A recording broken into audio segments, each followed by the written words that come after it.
తొట్ల స్వామి గారు, అదేవిధంగా గాలి వినోద్ కుమార్ గారు జాయిన్ అవుతారు. ముందుగా నుమన్ గారు good morning. Very good morning.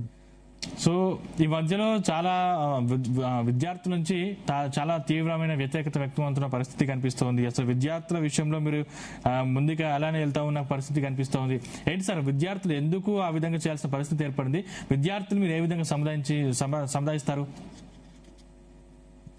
Very good morning to you as well as నా తోటి ప్యానల్ మెంబర్స్ విఠల్ గారు, పెద్దలు and all the viewers. So ఏదైతే మనం మాట్లాడుతున్నామో శక్తి స్కీమ్ గురించి, let us understand what is this. Okay, ఎవరైతే 10th పాస్ అయిన తర్వాత వారు 3-year కోర్స్ ఏదైతే చేస్తారో ఇంటర్మీడియట్ తో పాటు ఇంకొక అడిషనల్ ఇయర్ తీసుకుంటూ దాంట్లో బేసికల్ గా వారు టెక్నికల్ ట్రైనింగ్స్ చేసుకుంటూ ఉంటారు.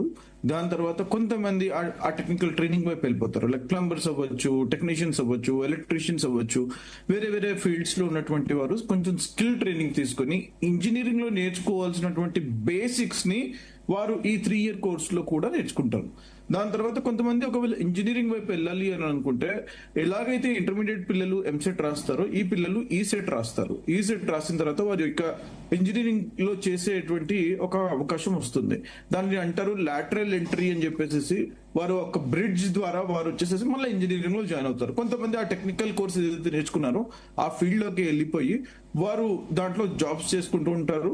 ఎందుకంటే వారికి బేసిక్ స్కిల్స్ అనేవి ఉంటాయి కాబట్టి they can be on their own. ఆ ఫౌండేషన్ దొరుకుతుంది కాబట్టి వారు అక్కడి నుంచి వారు వెళ్ళిపోయి వారు జాబ్స్ చేసుకోవడమో లేకపోతే ఆ లెవెల్లో స్థిరపడిపోవడము జరుగుతూ ఉంటుంది.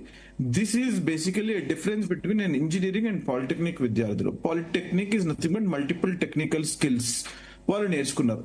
Now what government has decided, మేము కాంగ్రెస్ ప్రభుత్వం వచ్చిన తర్వాత, మేము ప్రజాపాలన అని చెప్పిన తర్వాత, మేము ప్రతి ఒక్క యూనివర్సిటీ కానివ్వండి, స్కూలింగ్ లో కానివ్వండి పెను మార్పులు తీసుకొచ్చే విధంగా, విద్యా వ్యవస్థలో మార్పులు తీసుకొచ్చే విధంగా విద్యా కమిషన్ చైర్మన్ గా ఆనాడు ఆకునూరి మురళి గారిని పెట్టడం జరిగింది. వారు సజెషన్స్ ఇవ్వడం జరిగింది ఏ రకంగా చేయాలి అని చెప్పేసి. వారి యొక్క వారు ఒకరే కాదండి, వారి యొక్క కంప్లీట్ ప్యానెల్ వారి రికమెండేషన్స్ ఇవ్వడం జరిగింది. ఆ రికమెండేషన్స్ వచ్చిన తర్వాత స్కిల్ యూనివర్సిటీ అని చెప్పేసి ఆనంద్ మహేంద్ర వారితో కలిసి స్కిల్ యూనివర్సిటీ ఏర్పాటు కోసం గవర్నమెంట్ ముందడుగు వేస్తున్నారు. ఇప్పుడు స్కిల్ యూనివర్సిటీ అనేది కొత్త యూనివర్సిటీ ఏదైతే తీసుకొస్తున్నారో తెలంగాణ కోసం, దాంట్లో టెక్నికల్ స్కిల్స్ పిల్లలకి నేర్పడం జరుగుతుంది. ఇండస్ట్రీ స్టాండర్డ్స్ కి అనుగుణంగా ఈ రోజు ఆ 20 years ఓల్డ్ ఏదైతే స్కూలింగ్ స్ట్రక్చర్ ఉందో, ఇంజనీరింగ్ స్ట్రక్చర్ ఉందో, ఏ కోర్సులు పిల్లలు నేర్చుకునేవారో అదే కాకుండా, ఎందుకంటే అడ్వాన్స్ అవుతుంది కాబట్టి, ఎడ్యుకేషన్ సిస్టమ్ అడ్వాన్స్ అవుతుంది కాబట్టి ఈ రోజు పిల్లలు వాటిని నేర్చుకోవాలనే ఉద్దేశంతో, సదుద్దేశంతో గవర్నమెంట్ తీసుకొచ్చినటువంటిది జియో నెంబర్ 97. దాంట్లో ఏమని చెప్తున్నామండి, ఈ రోజు ఏదైతే ఈ పిల్లలు ఉన్నారో వారికి ఆ యొక్క సేమ్ స్ట్రక్చర్ తో పాటు అడ్వాన్స్డ్ స్కిల్ నేర్పించబోతున్నాము. మీ ఫీ రియంబర్స్మెంట్ ఏదైతే జరుగుతుందో దానిని కంటిన్యూ చేయబోతున్నాము. మీ ఈసెట్ ఎగ్జామినేషన్ ఏదైతే ఉందో దానిని కంటిన్యూ చేయబోతున్నాము. ఫ్యాకల్టీని ఇంకా అప్గ్రేడ్ చేయబోతున్నాము. ఉన్న ఫ్యాకల్టీతో పాటు కొత్త ఫ్యాకల్టీని యాడ్ చేయడము, కొత్త ఇన్ఫ్రాస్ట్రక్చర్ ని తీసుకురావడము అని చెప్పేసి ముఖ్యమంత్రి వర్యులు శ్రీ రేవంత్ రెడ్డి గారు ఆలోచన చేస్తుంటే దానిని కూడా రాద్ధాంతం చేస్తున్నారు.